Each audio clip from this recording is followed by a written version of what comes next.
ایک دفعہ جماعت جا رہی تھی، ہم باہر نکلے، مولانا یوسف رحمۃ اللہ علیہ عادت تھی اس وقت میں ذرا باہر بھی نکلتے تھے، بس سے نیچے تک وہ درخت جو ہے ایک نیم کا ہوتا تھا وہاں تک چلے جایا کرتے تھے، میں بھی ساتھ چلا گیا۔ حضرت اس پر راستے میں چلتے چلتے جہاں وہاں تھوڑی دیر کھڑے ہو کے مختصر سی بات بھی کر دیتے تھے، دعا بھی فرما دے، روانہ کر دے جماعت۔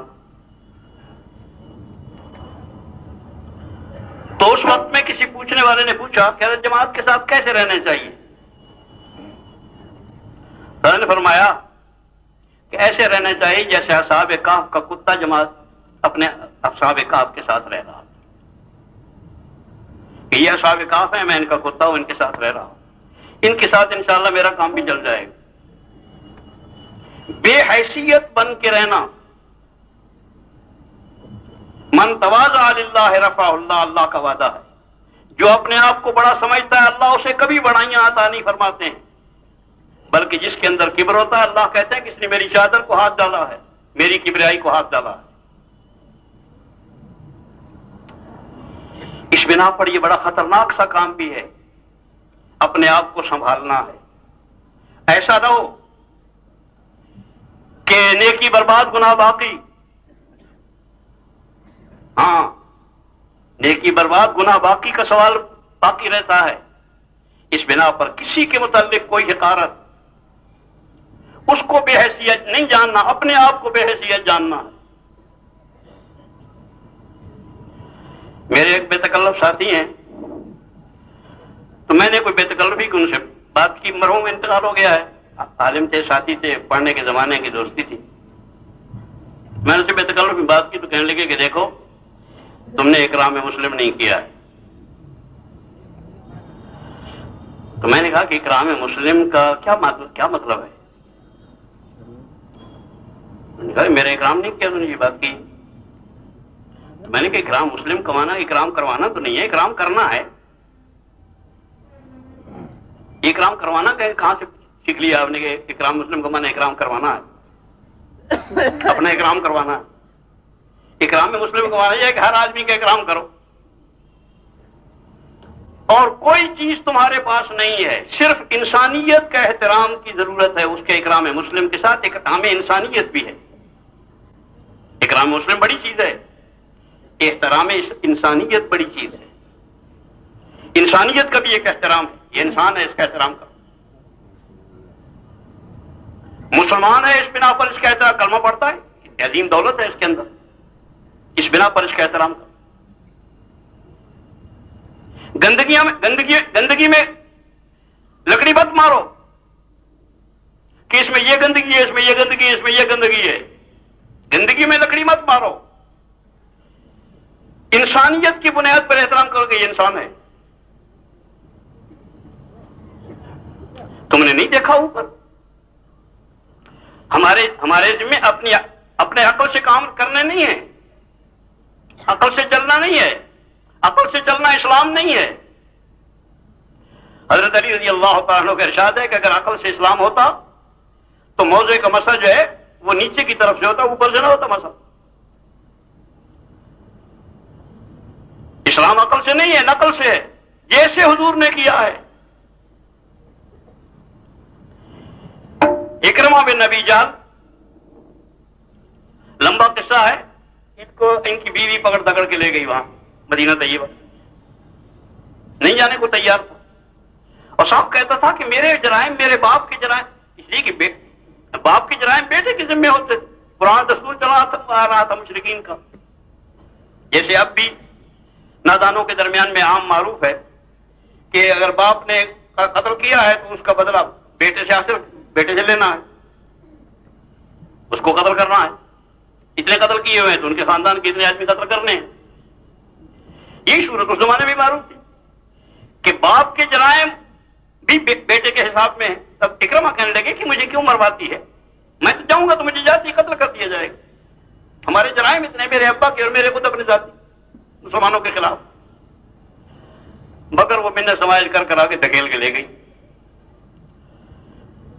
جب وہاں پہنچے مدینہ طیبہ، حضور کو خبر دی گئی کہ اکرمہ آیا اور دروازے پر موجود ہے. حضور صلی اللہ یہ عائشہ صدیقہ رضی اللہ تعالیٰ کا جو دروازہ ہے روضہ طہر کا ریاض الجنہ میں دیکھا ہوگا جانے والوں نے, اسی دروازے سے حضور صلی اللہ علیہ وسلم باہر نکل کے اور یہیں بیٹھا کرتے تھے, اور باہر سے وہاں پر لکھا ہوا اسطوانہ وفود, باہر سے جو وفد آتے تھے وہ یہیں آ کے بیٹھا کرتے تھے, یہیں ان سے ملتے تھے حضور. اسی اسطوانہ وفود کے پاس حضور صلی اللہ علیہ وسلم باہر تشریف لائے, آ کے دیکھا تو اکرمہ کھڑا ہوا ہے. حضور صلی اللہ علیہ وسلم نے اپنی چادر اپنے اوپر سے اتاری اور اکرمہ بن ابی جہل کے لیے بچھائی. یہ احترام آدمیت ہے, انسان کا احترام ہے, محمد الرسول اللہ کا کیا ہوا ہے. جب تک یہ شرافتیں ہمارے اندر سے نہیں ابھریں گی اتنے تک اسلام نہیں پھیلے گا دنیا میں. خیر خواہی اس کا نام ہے, الدین والنصیحہ. ہر آدمی کے لیے خیر خواہ ہے, اکرمہ کے لیے خیر خواہ, ابو جہل کے لیے بھی خیر خواہ. اور صرف اکرمہ ابو جہل کے لیے خیر خواہ نہیں ہے, رئیس المنافقین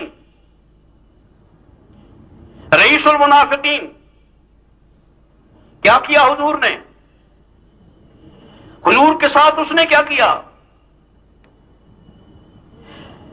ساری زندگی مدینے کی خلاف کرتا رہا, جو خلاف ہو سکا, جتنی اندر سازشیں کر سکا سازشیں کی. اور یہاں تک کہ ایک سفر میں حضور پر ایک پہاڑ کا ٹکڑا لڑکانے کی کوشش کی, چٹان ایک, کہ تاکہ ختم ہو جائیں, قتل کی سازش کی. پھر لوگوں سے کہا کہ جب ہم اب جائیں گے تو اشراف جو ہیں وہ رذیل لوگوں کو نکال دیں گے مدینے سے. یہ سارا کچھ کرنے والا ہے. اس کے انتقال کی خبر ملتی ہے حضور کو, حضور صلی اللہ علیہ وسلم کو انتقال کی خبر ملتی ہے. خبر ملتے ہی فوراً چوغا اتارا اپنا اور اتار کر بھیجا کہ جاؤ اسے پہنا دو, شاید اللہ عذاب سے بچا. احترام آدمیت سیکھنی ہے تو محمد الرسول اللہ سے سیکھو, وہ ہر چیز سکھا کے گئے ہیں ہمیں. احترام آدمیت ہے سب سے پہلی چیز, احترام آدمی. اسے احترام آدمیت نہیں, اسے احترام اسلام آتا ہی نہیں ہے. آدمی کا احترام کرنا ہے. لقد خلقنا الانسان فی احسن تقویم. اللہ جل جلالہ نے حسین ترین پیدا کیا ہے, اور وہ حدیث تو پڑھتے ہوئے ڈر لگتا ہے کہ وہ پڑھی جائے تو پتہ نہیں کون اس کا مطلب کیا سمجھے. اس بنا پر انسانوں کا احترام سیکھو جیسے انبیاء علیہ السلام نے کیا ہے. اور نبی جب آتا ہے آدمیوں کے پاس تو واقعی کبھی کبھی اپنی تقریروں کو جب سوچتے ہیں تو شرم آتی ہے کہ ہم کیا دھاندلی کرتے رہتے, تو منت سماجت کا کام ہے. وَلْتَكُن مِّنكُمْ أُمَّةٌ يَدْعُونَ إِلَى الْخَيْرِ, دعویٰ إِلَى الْخَيْرِ ہے. منت سماجت کا نام دین ہے. اس کی منت کرو, اس کی منت کرو, اس کی منت کرو, اس کی منت کرو. اور منت بھی ایسے انداز کے اور ایسے حالات میں منتیں کرو جس وقت میں وہ پتھروں کی بارش کر رہے ہو, وہ گالیاں دے رہے ہوں, نبی کو گالیاں, خاتم الانبیاء کو گالیاں دے رہے ہیں, خاتم الانبیاء کو پتھر مار رہے ہیں, پنڈلیاں لہو لہان ہو رہی ہیں طائف میں. نماز پڑھتے ہوئے اوجھ ڈال کے گئے ہیں. نبی نے ان کے ساتھ کیا کیا ہے, اس اوجھ ڈالنے والے کے ساتھ؟ اس کے گھر میں اگر لکھنے والا اس دور کا کوئی موجود ہوتا, کسی اوجھ ڈالنے والے کے جس آ کے نماز کی حالت میں اوجھ ڈال گیا ہے, اور ہمارا آپ کا سارے مفتیوں کا غالباً متفقہ فیصلہ ہوگا کہ یہ کافر نہیں تھا تو بھی کافر ہو, کافر تھا تو پتہ نہیں کیا ہو گیا ہے.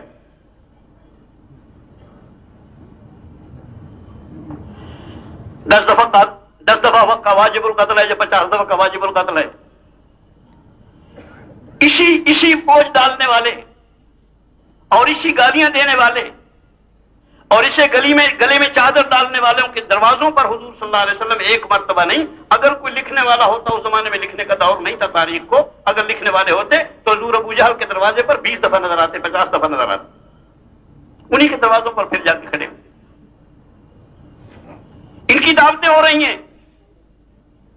حضرت علی رضی اللہ تعالیٰ عنہ کو بلایا کہ علی کیا کریں یار، لوگ سنتے نہیں ہیں بات، تمہیں تو معلوم ہے، تم ہر وقت میرے ساتھی، اب میری بات تو نہیں سنتے لوگ، ایک سبیل سوچی ہے مجھے کہ وہ ایسا کرو، خرچہ تو کروں گا میں، گوشت بھی میرا، آٹا بھی میرا، کھانا پکے تیرے ابا کے یہاں، ابا جان سے کہو، ابو طالب مکے کے سرداروں میں سے ہیں، ابو طالب خود ان کو بلا لیں کھانے کی دعوت، وہ کھانے کی دعوت پر بلا لیں، سب آ جائیں، ان کے سردار ہیں، وہ بھی سردار ہیں، وہ بھی سردار ہیں،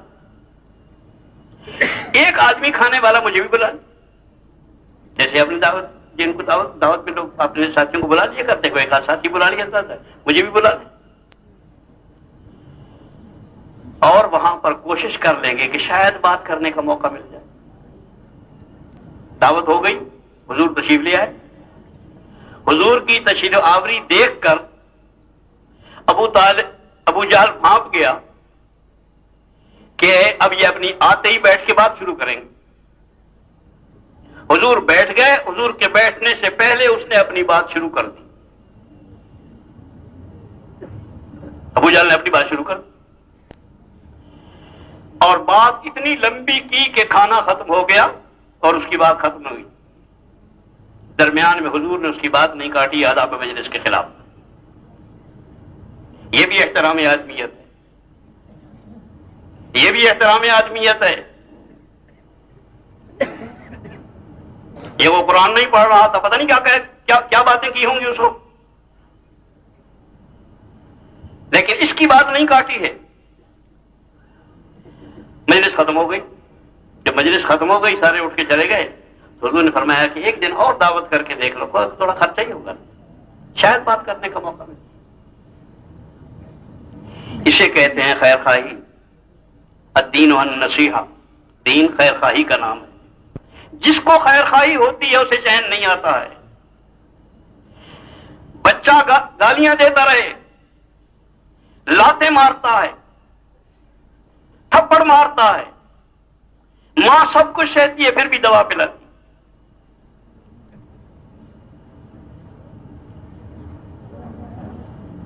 جتنی بدتمیزیں جی چاہے کر لے، ماں ناراض ہی نہیں ہوتی۔ ماں کی شفقت کا نام خیر خواہی ہے۔ ماں کی شفقت کا اس لیے کہہ رہا ہوں کہ باپ تو کبھی تھپڑ بھی مار لیتا ہے، صرف ماں کی، ساری رات اماں ماں کرتے رہے، جی جی کرتی رہے، ساری رات جاگتا ہے۔ جب تک ماں کی شفقت نہیں ہوتی نبی کا کام نہیں ہوتا ہے۔ محمد الرسول اللہ صلی اللہ علیہ وسلم والا دعوت کا کام نہیں ہو سکتا، وہ ماں کی شفقت کے ساتھ۔ اور یہ طائف کا میدان آپ دیکھتے ہیں کہ حضور صلی اللہ علیہ وسلم کیسے پھر رہے ہیں ان کے پیچھے، طائف والوں کے پاس خود ان کے دروازے پر ان کے گھر پہنچ گئے، جب وہ نہیں آتے تھے اور نہیں سنتے تھے تو ان کے گھر دروازوں پر پہنچ گئے، اور جب ان کے دروازوں پر پہنچ گئے تو یہ حضور صلی اللہ علیہ وسلم جو گئے ہیں یہ لینے کے لیے گئے تھے یا دینے کے لیے گئے تھے؟ یہ ان کو دارین کی دولتیں دینے کے لیے گئے تھے، سب کچھ دینے کے لیے گئے، جو خالق کائنات کا ہے وہ سب کچھ ان کو دینے کے لیے گئے تھے۔ لیکن یہ دینے والا، اس دینے والے کا حال تم نے دیکھا، کبھی غور کیا ہے کہ دینے والے کا حال کیا ہے؟ اس دینے والے کا ذرا دماغ بہت عالی ہوتا ہے، اس کا ہاتھ بھی اونچا ہوتا ہے، ہاتھ بھی اوپر والا ہوتا ہے دینے والے کا، اس کو اپنا علوم معلوم ہوتا ہے، بڑائی اور بزرگی معلوم ہوتی ہے کہ میں بڑا ہوں، لیکن اس نبی کو کچھ پتہ نہیں ہے، اس بات کا کچھ پتہ نہیں ہے، جیسے دینے والا ہے اور سب کچھ دینے کے لیے ہے اور کچھ نہیں لینا ہے ان سے کچھ نہیں لینا، اعلان کر چکا ہے لا اسألکم اجرا ان اجریہ الا علی اللہ، کچھ نہیں لینا ان سے، سلام دعا بھی نہیں چاہیے تمہاری، تمہارا سلام بھی نہیں چاہیے. میں سلام کروانے کے لیے نہیں آیا، تمہارے مسافروں کے لیے نہیں آیا، میں تو ایک پیغام دینے کے لیے آیا، تمہیں جہنم سے بچانے کے لیے، جنت میں داخلے کے لیے آیا ہوں، دینے کے لیے آیا ہوں. لیکن دینے والا، میں کہنے سے اتنی بات کہنا چاہتا، لمبی ہو گئی، کہ دینے والا اس طرح لوگوں کے پیچھے پھر رہا ہے جیسے مانگنے والے پھرتے. سب سے بڑی قابل رحم حالت نبی کی واقعی، اور قابل رحم بھی ہے اور قابل اتباع بھی ہے.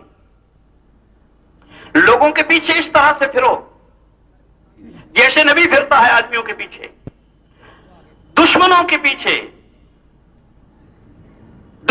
پیچھے، دشمنیاں کرنے والوں سے پیچھے، قتل کی سازشیں کرنے والوں کے پیچھے، پتھر مارنے والوں کے پیچھے اس طرح پھر رہا ہے جس طرح مانگنے والے پھرتے. تم نے مانگنے والوں کو بھی دیکھا ہے پھرتے ہوئے لوگوں کے پیچھے کھڑے ہوتے ہیں بیچارے، اس کے پاس آتے ہیں، اس کے پاس بھاگتے ہیں، پھر وہ جب سواری ان کی دوڑ پڑتی ہے تو پیچھے دوڑتے ہیں، شاید اب اس کو رام آ جائے، اب مان جائے. نبی اس طرح لوگوں کے پیچھے بھاگتا ہے، اور یہ وہی بھاگتا ہے جس کی ضرورت ہو. اللہ کرے کہ ہمارے اندر یہ ضرورت پیدا ہو جائے، اپنی ضرورت کو سمجھیں، اور یہ ہماری ضرورت ہے، یہ ہمارا فریضہ ہے، اس امت کا مقصد حیات ہے، اس امت کا مقصد حیات ہے. کنتم خیر امت اخرجت للناس، لوگوں کی نفع رسانی کے لیے بھیجے گئے ہو، نکالے گئے ہو. کام ہی تمہارا یہ ہے، کام ہی تمہارا یہی ہے اصل کے طور پر. باقی تمہاری ضروریات ہیں، ضروریات کو مقاصد پر قربان کیا جاتا ہے، مقاصد کو ضروریات پر قربان نہیں کیا جاتا. باقی سب تمہاری ضروریات ہیں، کھانا پینا کمانا رہنا سہنا سب ضروریات ہیں. ضروریات کو مقاصد پر قربان کرو بے شک، اسی لیے ضروریات ہوتی اسی لیے ہیں کہ ان کو مقاصد پر قربان کیا جائے. یہ اللہ نے جو خواہشات رکھی ہیں نا ہماری، اللہ کی قسم یہ خواہشات بھی صرف اللہ نے اس لیے رکھی ہیں کہ ہم ان کو احکامات پہ قربان کریں. اسی کا نام تو اسلام ہے. اگر خواہشات کو اسلام پر احکامات پر قربان کرنا نہیں آتا تو اس کا اسلام سے کیا واسطہ ہے؟ سارا اسلام نام ہی اسی کا ہے. خواہشات اللہ نے پیدا اسی لیے کیے ہیں کہ ان کو احکامات پہ قربان کیا جائے. کھانے کی خواہش کو روزے کے حکم پر قربان کرو، بیوی بچوں کے پاس رہنے کی خواہش کو حج پر قربان کرو، بیوی بچوں کے پاس رہنے کی خواہش کو جہاد کے لیے قربان کرو، زندہ رہنے کی خواہش کو شہادت پر قربان کرو. اس کا نام اسلام، قربانی کا نام اسلام ہے. جو کچھ ہو سکے وہ کر لیا، اس کا نام اسلام نہیں ہے. جو ہو سکا وہ کر لیا، جو نہ ہو سکا وہ نہیں کرنا ہے. کسی خواہش پہ زد پڑے اس کو نہیں کرنا.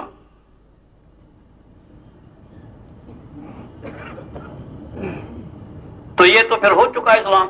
اگر کسی خواہش پر زد نہ پڑے، تو قصہ مشہور ہے کہ ایک آدمی گیا، وہ کودنے والے کے پاس جو کودتے ہیں، جب درندگی کا دور آتا ہے تو درندوں کی تصویریں بنائی جاتی ہیں، وہ گھر میں بھی کی جاتی ہیں، ہاتھوں پر بھی بنائی جاتی ہیں، پیروں پر بھی بنائی جاتی ہیں. تو کودنے والے کے پاس پہنچا، کہنے لگے شیر بنا دو اس پر. تو شیر بنانے لگا. وہ جب وہ گزرنے لگا تو سوئی مارتا ہے، تو کہنے لگا کہ یار تو بہت دکھ ہو رہا ہے، کیا بنا رہا ہے؟ کہنے لگا شیر کا پیر بنا. کہ بغیر پیر کے بھی تو شیر ہوتا ہے یار. انہوں نے کہا بہت اچھا. پھر اس نے پوچھنا شروع کیا تو پھر درد ہوا. کہنے لگے یار کیا کر رہا؟ کہنے لگے سر بنا رہا ہوں. کہنے لگے بغیر سر کے بھی تو ہوتا ہے. تو پھر یہ اسلام آ چکا. اگر تم کوئی سوئی برداشت کرنے کے لیے تیار نہیں تو پھر تو اسلام سے کوئی اثر نہیں رہتا. یہ پرانا طریقہ ہے پہلی امتوں کا. کچھ مدت کے بعد حضرت عیسیٰ علیہ السلام اور حضور کے درمیان میں 700 سال سے زیادہ فاصلہ نہیں ہے تقریباً. تاریخی قسم کی روایات ہیں، اس بات کر کسی وثوق سے نہیں کہا جا سکتا کچھ تعین کے ساتھ. تقریباً 700 سال کا عرصہ ہے. 700 سال کے عرصے میں عیسیٰ علیہ السلام کی ساری تعلیمات، موسیٰ علیہ السلام کی ساری تعلیمات، یہاں تک کہ کتابوں انجیل اس کے اندر عبارتوں کی عبارتیں غائب اور نئی عبارتیں داخل، اپنی مرضی کے احکامات، ان کی تعلیمات، ان کی معاشرت، ان کی سنتیں، ان کے فرائض، ان کی عبادات، ان کے اخلاق، ان کے عقائد، ساری چیزیں رد بدل 7 سال کے اندر ختم کر دی۔ اور پھر دعویٰ یہی کہ نحن ابناء اللہ و احباؤ، ہم اللہ کی اولاد ہیں اور اللہ کے دوست ہیں۔ ہمارے رانا جی مرحوم فرمایا کرتے تھے کہ قالت الیہود لیست النصارى علی شیء وقالت النصارى لیست الیہود علی شیء۔ نصارہ کہتے ہیں کہ یہودی کسی مذہب پر نہیں، اور یہودی کہتے ہیں کہ نصارہ کسی مذہب پر نہیں۔ ہم دونوں کو سچا مانتے ہیں، دونوں سچ کہتے ہیں، نہ وہ کسی مذہب پر ہے نہ وہ کسی مذہب پر۔ تو عرض کر رہا تھا کہ جس وقت نبی کی چیزیں تھوڑی دیر کے بعد ہی غائب ہو جاتی ہیں، سید الکونین صلی اللہ علیہ وسلم کا معاملہ یہ نہیں ہے۔ اللہ کی قسم کوئی چیز غائب نہیں ہونے دی جائے گی کسی قیمت پر، اور کبھی قیامت تک اللہ خود محافظ ہیں اس کے، اور اپنے بندوں کو اللہ جل جلالہ ہر دور میں محافظ کھڑا کرتا ہے۔ وہ ایک ایک چیز کی حفاظت کرتے ہیں، ایک ایک ذرے کی، ایک ایک سنت کی، ایک ایک مستحب کی، ایک ایک مباح کی، جانیں دے کر، قربانیاں کر کے، اور جتنی بڑی قربانی کر لی جائے، بد نصیبی سے ہمیں نبی کی سنتوں کی عظمت اور احترام باقی نہیں رہا، ورنہ بقول مولانا الیاس رحمت اللہ علیہ کے کہ اگر ہزاروں جانیں دے کر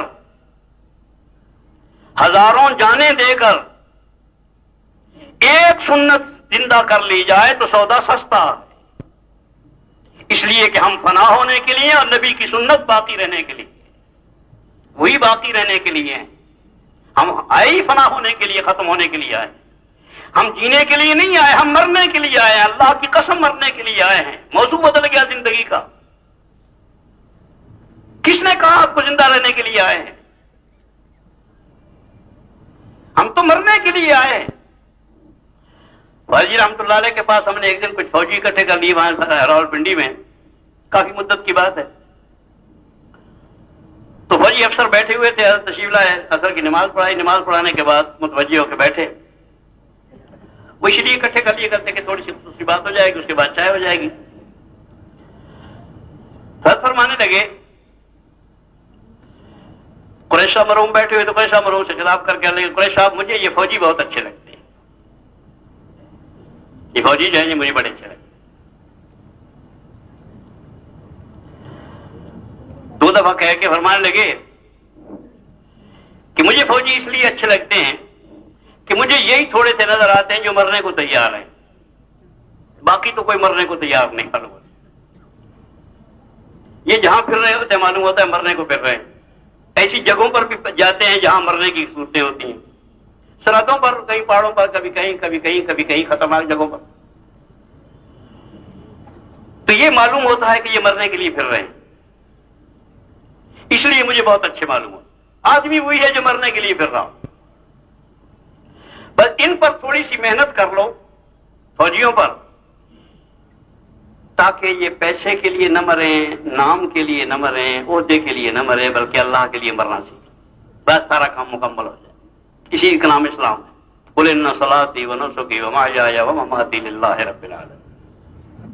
آدمی کا جینا مرنا دونوں اللہ کے لیے۔ صحابہ یعنی یہ کون کہتا ہے کہ یہ جینے کے لیے پھر رہے؟ یوں معلوم ہوتا ہے کہ یہ 100% صرف مرنے کے لیے پھر رہے تھے۔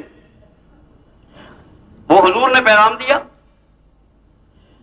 وہاں پہنچے تو وہ جو بادشاہ سلامت تھے جن کو پیغام حضور نے بھیجا تھا، ان کے بگاڑ کا انداز ہوا صحابہ کو کہ مزاج زیادہ بگڑا ہوا ہے، اور بگڑا ہوا یہاں تک ہے، خبر مولود ثقہ انداز کے ساتھ پہنچ گئی کہ جو یہ حضور کا خط پیش کرے گا وہ شہید ہو جائے گا، اسے قتل کر دے گا۔ وہ بگاڑ کا انداز یہاں تک اندازہ ہو گیا۔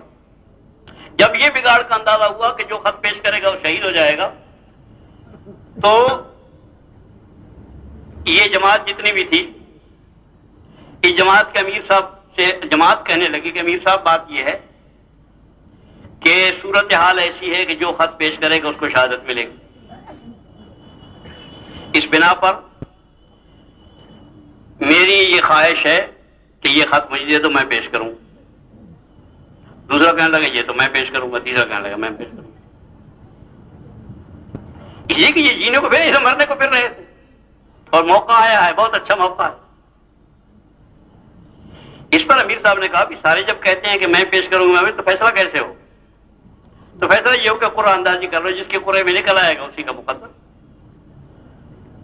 قرآن اندازی کی گئی اور قرآن جس کے نام کا نکل آیا اس قرآن کو والے کو دے دیا گیا خط، اس نے خط پیش کر دیا۔ خط پیش کیا، خط پیش کرتے ہی اسے غصہ آیا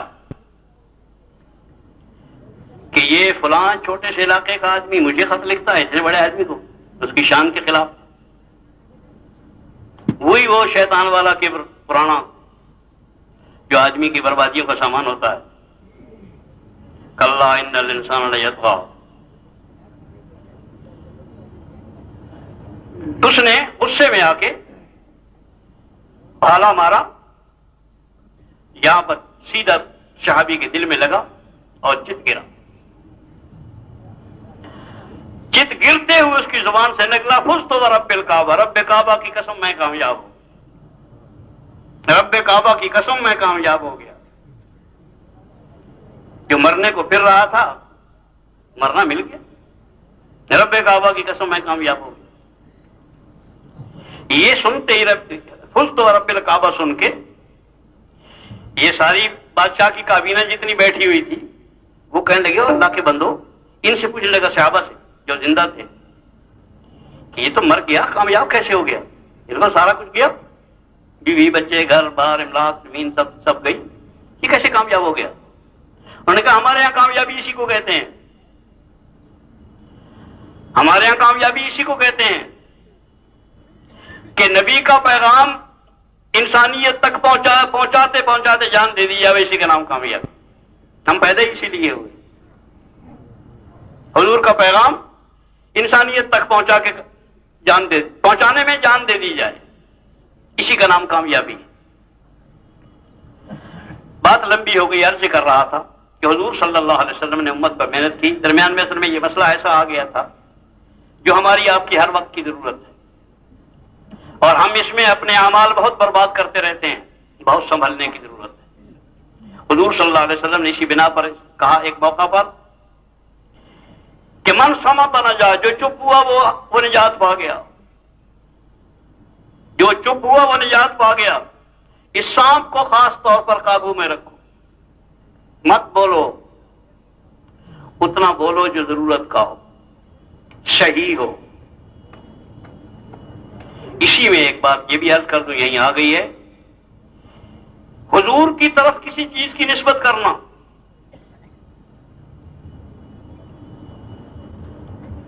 جان بوجھ کر حضور کی طرف کسی چیز کی نسبت کرنا ایسی جو حضور نے نہیں کی یا نہیں کہی۔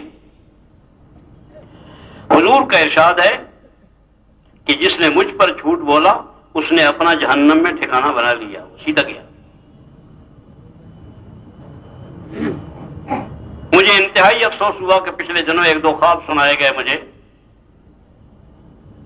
جو بالکل جھوٹ اور جھوٹ کا پلندہ